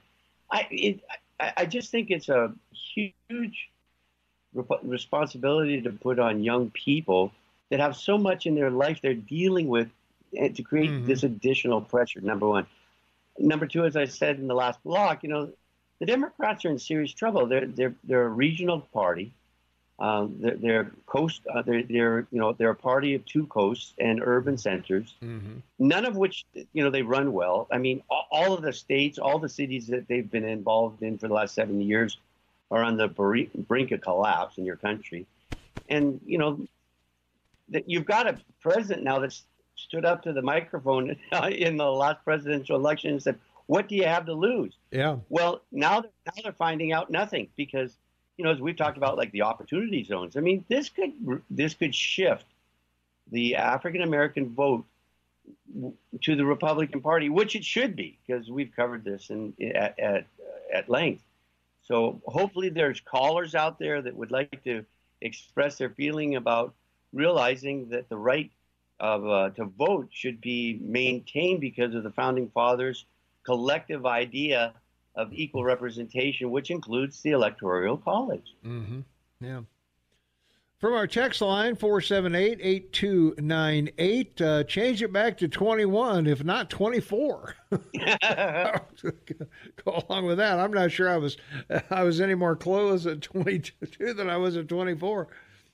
So was it not the Democrats that was praising the Electoral College during the annoying 1 second term of Obama? So, well, yeah. So it's because that election between him and Romney was darn close. It was close, yeah. So, yeah, I still think I don't think we're going anywhere near 16 to vote. I think that's a smokescreen that the Democrats are putting up as an attraction to get people to their rallies and to clap for it and all of that, when they know darn well I don't think it's gonna fly anywhere. And for the last 30 years, the famous blue wall, Pennsylvania, Ohio, and Michigan fell. Yeah. Pennsylvania, Ohio, and Wisconsin fell. Along with Michigan. And when that fell in the last election, all these advisors and, people that parties hire to tell them what to do and why they've got to deal with things, and the pollsters and everybody, they're telling them right now that, Trump may very well take Pennsylvania, Ohio, and Wisconsin again. So, it's an amazing game being played, but regrettably, it's being played by people that are trying to take advantage of people's lack of knowledge, and that's sad. It is sad. Let's take a phone call. 522-TALK is the number. Caller, you're on the Morning Soapbox with Tom and Shane. What's up? Hey, this is Tony from Livingston. Tony, how you doing? Pretty good. I think Shane pretty much nailed it. Mm-hmm. The Democratic Party is so afraid that they're going to lose the black vote that they'll do just about anything. Mm-hmm. Well, I think that's why they're against this wall. They're trying to court the biggest majority now, which is the Hispanics. Mm-hmm. And I think they may have given up on the black vote and going after the Hispanics. But I think you're right. I think they are afraid they're losing it. Yeah, and when I heard that Nancy Pelosi was going to Ferguson, Missouri, yeah. I thought my stomach couldn't turn anymore. And they're going back to the old playbook that Obama and Holder tried to start a race war. Yeah. And then when the forensics came out, it just kind of died off. And she's trying to bring it back. I just can't believe it. Yeah. No, I hear you. It's I don't know. As Shane and I say, it's going to be really entertaining the next 18 months. Exactly. Yeah. Well, you'll be wanting to watch those debates. And by the way, just for the caller, my call on this whole thing with the Democrats slicing Fox out of the debates is they're so afraid of these questions that we're talking about being asked of all these people, right? Mm-hmm. Yeah. That's what they're afraid of. Yeah. There you go. Exactly. Yeah. And it's so right there in your face, and people need to wake up. And I don't know. I think they're in big trouble. Yeah. Hey, thanks for the call. Appreciate it. Thank you. All right. Caller, we got about a minute. Go for it. Have you listened to Pelosi lately when she doesn't have a teleprompter in front of her face? She doesn't even make sense anymore. Yeah. She's crazy. I think she's had a stroke or two. Anyway, all right, she's just nuts. Anyway, have a good day. Thanks for the call. All right. Well, good. We've got the psychiatric evaluation of Nancy. So what else is there? Well, we still have a half hour to go yet. So thanks for the calls, folks. Thanks for the input. Thanks for the comedy too. It's a fun place to work, huh, Shane? It's a great opportunity. Amen. All right, Shane and I'll be back. Don't go away. All right, it is 26 minutes for the top of the hour. It's Wednesday, March 20th, 2019, 26 degrees outside. From our text line at 478-8298, I agree with Troy. It would be a great idea to honor a true Montana hero. Unfortunately, Gallatin Valley does not represent true Montana. It is being invaded by out-of-state liberals, so probably it won't happen. So There you go. There you are. Yeah. Let's see. Please, Tom, it's the Electoral College, not the Electoral College. It's the Electoral College, I guess it is. There are electors, not electorates. Okay. It's the Electoral College. Oh, very well. All right, I got it. All right, let's go to the phones. 522-TALK is the number. Caller, you are on the air. What's up? Is that me, Thomas? That's you, man. Hey, well, good to speak with you this morning. Well, thank you. You know, we keep forgetting that as far as the Electoral College goes and the Senate is there to represent the states. Mm-hmm. The people are represented where? The people's house. Yeah. It's the people's house. Mm-hmm. The Senate is there for the states. That's why they were elected by the state legislators. Originally, yeah. And then that was how the whole scheme of things was supposed to work. Now, as far as the Democrats and their problem, we can relate their problem, I think, to sporting events. The World Series, if your team isn't in the World Series, most Americans will root for the underdog. Same thing with the Super Bowl. You name it. Mm-hmm. If your team is not in there, the American people go for the underdog. And the Democrats have gone out of their way to create an underdog in President Trump. Wow. Yeah. As far as I'm concerned, and you may not think that people will vote that way, but I'm telling you, they will. You know, they keep every kind of abuse they can on this guy. I was going to say, you do have to feel a little sorry for him every once in a while. Well, God, and the family and the kids, you know, what's Barron think of? What kind of abuse does he get at school? Really? But yeah, they got in a hole, and they're still digging, baby. Yeah.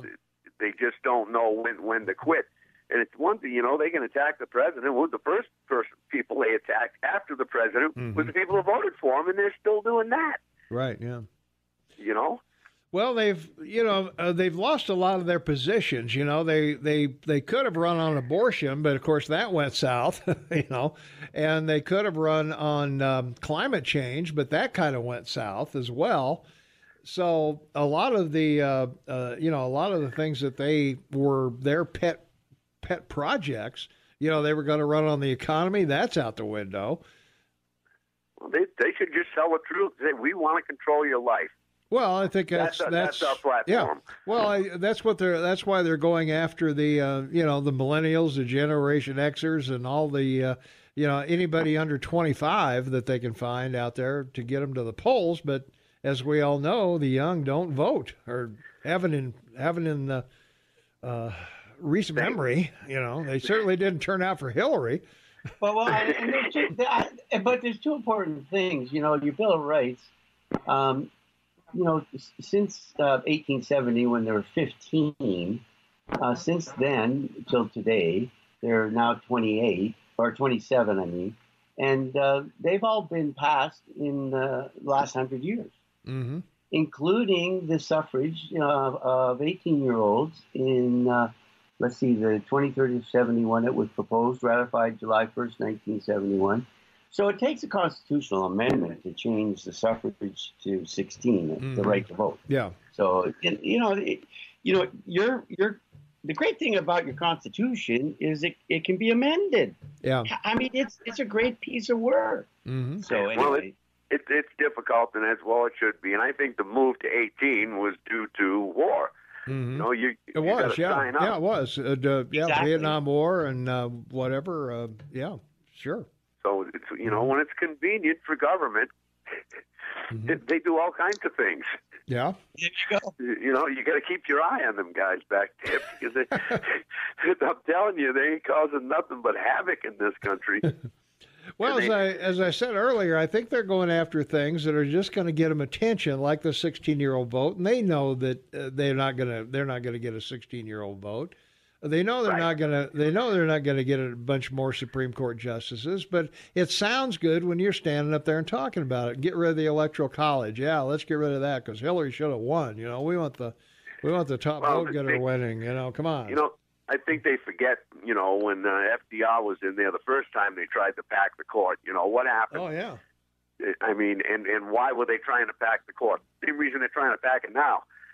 To get his stuff passed. Real quick, if I can say this, Beto O'Rourke did a town hall meeting, and someone at the town hall meeting asked him this question. They said, and it was a woman, when are we going to see your policies, and when are you going to put them out instead of just seeing your personality?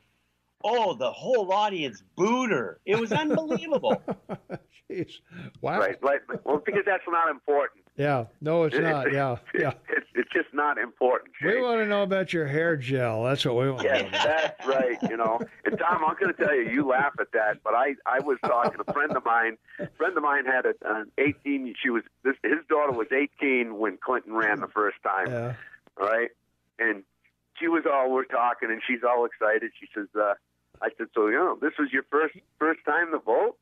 She says, yep. She says, I voted for Clinton. And I looked at her and I said, why'd you vote for Clinton? I'm just curious. It's just, he has nice hair. Yeah, there you are. Come on, man. Yeah. He has nice hair. He'll make a good president. He'll be a dandy. Thanks, man. You bet. Have a good one. All right, you too. 522 Talk is the number. Caller, thanks for waiting. You're on the air. What's going on? Hey, Tom, it's Mare. Hey, Mare, how you doing?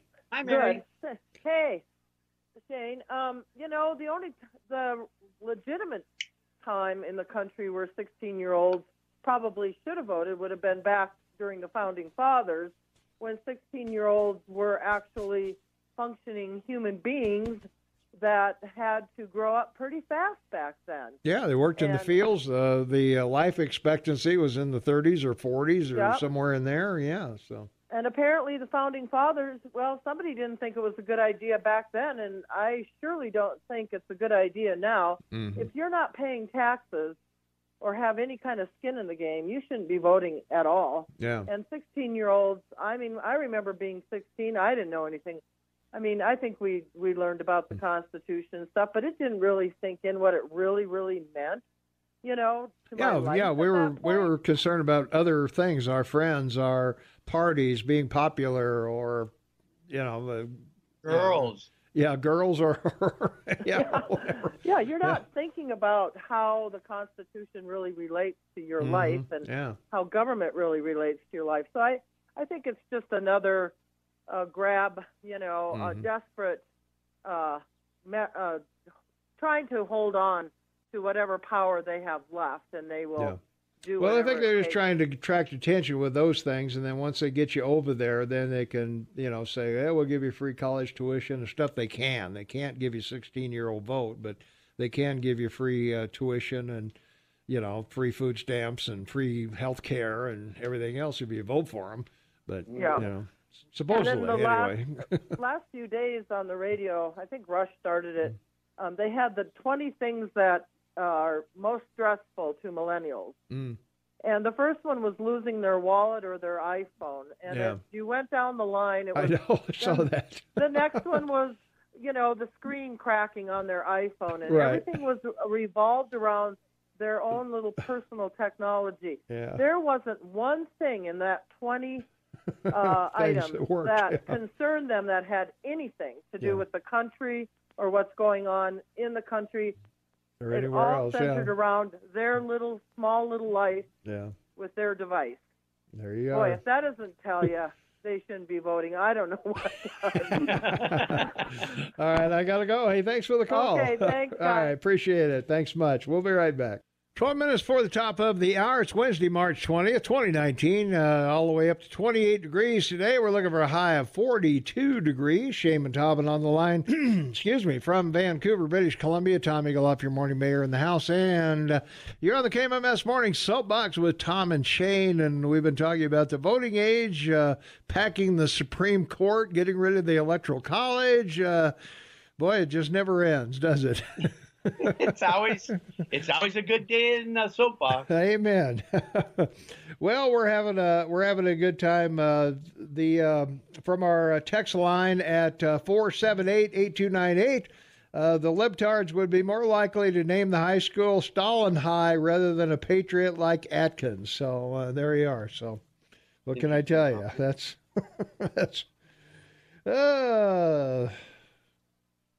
let's see. We got any other text going on here? Let me take a quick look over here and see what we've got.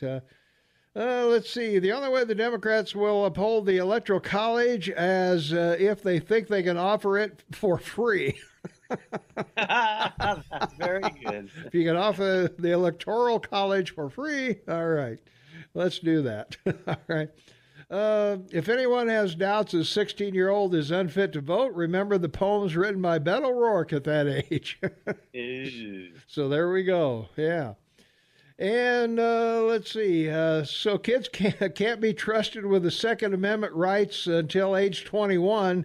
Now in many states they need to vote at age 16. Liberalism is a mental disorder.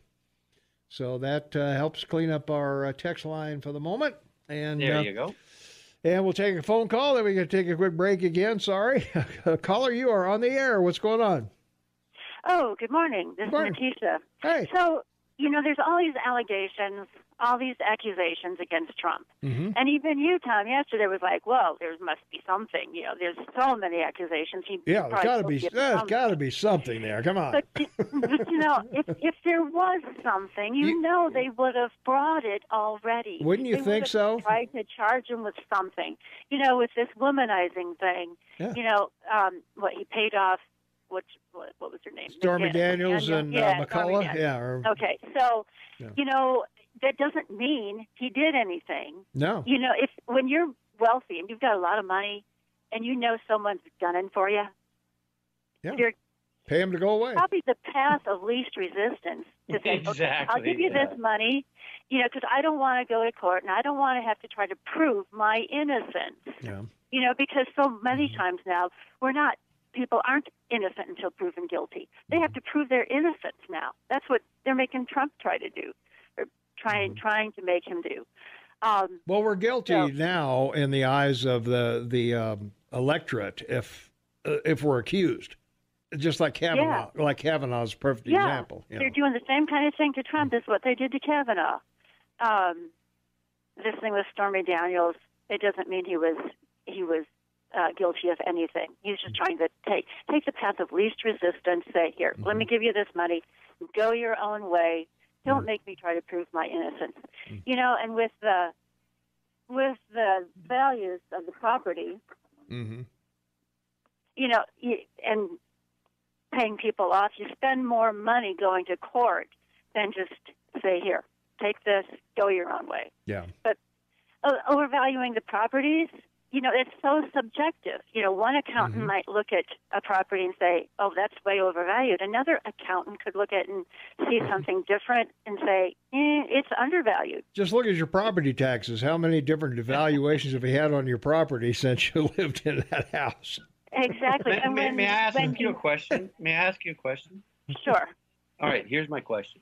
After everything that's gone on in the last year in your country with the Mueller issue and the whole thing about Russian collusion, do you think that it was Hillary that colluded with the Russians?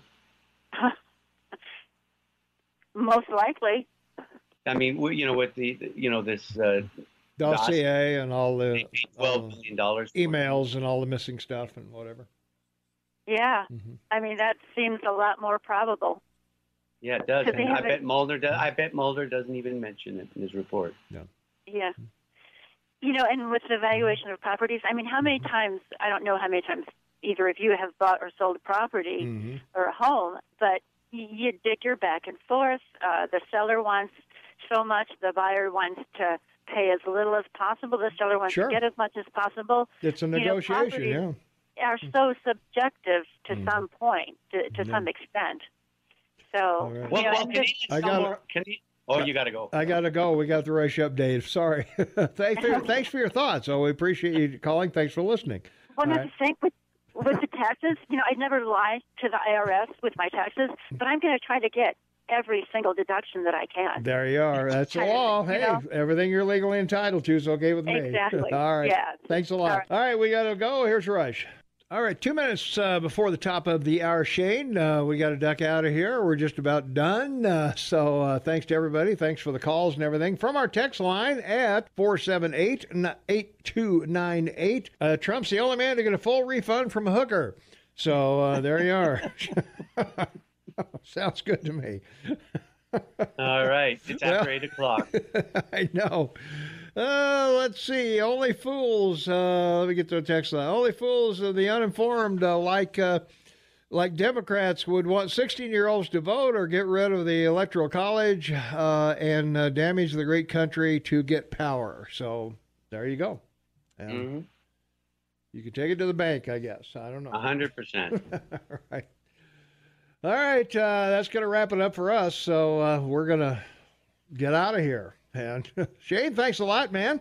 Thank you, Morning Mayor, and everybody. Be happy, be safe. We'll talk with you again tomorrow. That's it. Yeah, we'll be here at 6 a.m. All right, Kiddabaloo is coming up. I got tickets. I got 2 tickets to give away to Kiddabaloo April 6th at 10 to 3 at the Brick Breeden Fieldhouse. So if you want a couple tickets, save yourself some money. Take the kids. Kids under 5 are free. And we'll take the 5th caller at 522-TALK, 522-8255 to free tickets to the Kiddabaloo. So, hey, give it to the grandparents. Let the grandparents take the kids, and you have an afternoon off and kind of relax or do some whatever it is you do in the afternoon. So we'll be back tomorrow at 6 a.m. Stay tuned. Aaron Flint up next.